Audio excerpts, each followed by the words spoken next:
Hai, hello, salam sejahtera Malaysia. Selamat datang ke channel Fels Lifestyle. Terima kasih kerana terus setia dan terus bersama di dalam channel ini. Tuan-tuan dan puan, mungkin ramai yang sudah ternanti-nanti keputusan melibatkan Muhyiddin Yassin, yaitu berkaitan dengan kes hasutan.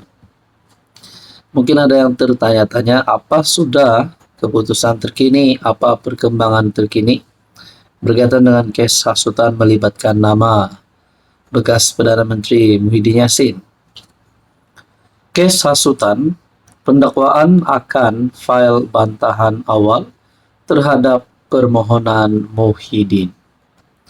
Pihak pendakwaan akan mengemukakan bantahan awal terhadap permohonan bekas PM Tan Sri Muhyiddin Yassin bagi merujuk persoalan undang-undang berhubung Akta Hasutan 1948 ke Mahkamah Persekutuan. Saudara-saudara yang saya hormati, kalaulah berkaitan dengan kes ini, Muhyiddin Yassin dapat dibuktikan bersalah, adakah beliau masih relevan untuk berlawan dengan Anwar untuk bertanding pada pilihan raya yang akan datang, untuk menjadi pengurus CPN, menjadi Presiden Bersatu, dan jawatan beliau sebagai ahli Parlimen Pago. Tuan-tuan, timbalan pendakwa raya Datuk Razali Sheikh Ani memaklumkan perkara itu kepada Hakim Mahkamah Tinggi Datuk Muhammad Jamil Husin.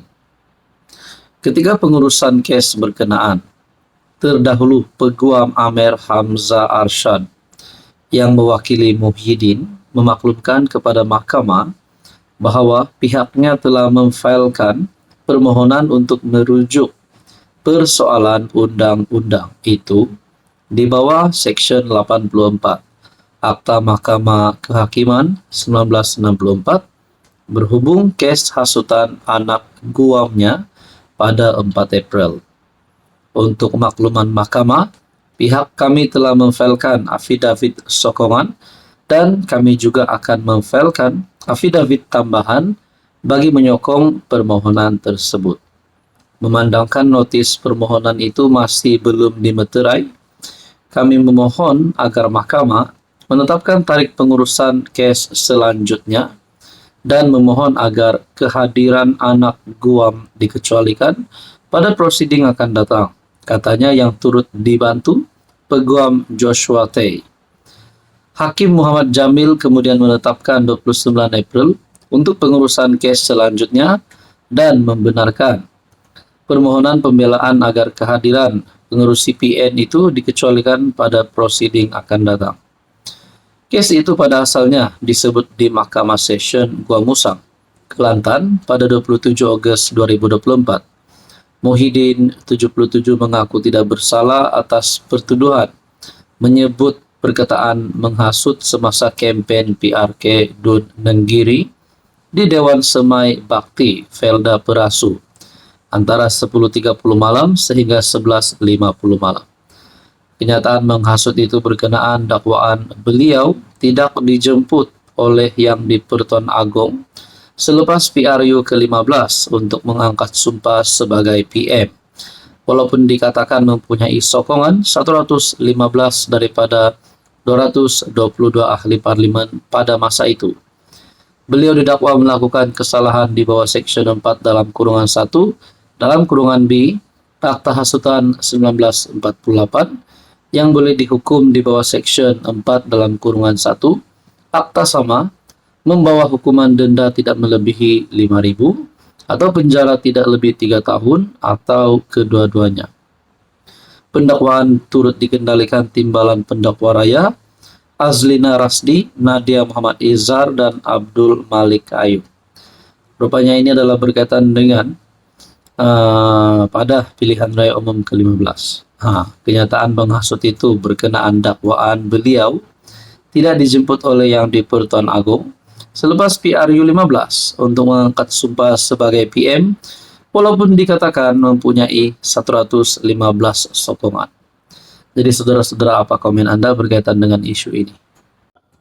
Halo semua, salam sejahtera Malaysia. Selamat datang ke channel Fels Lifestyle.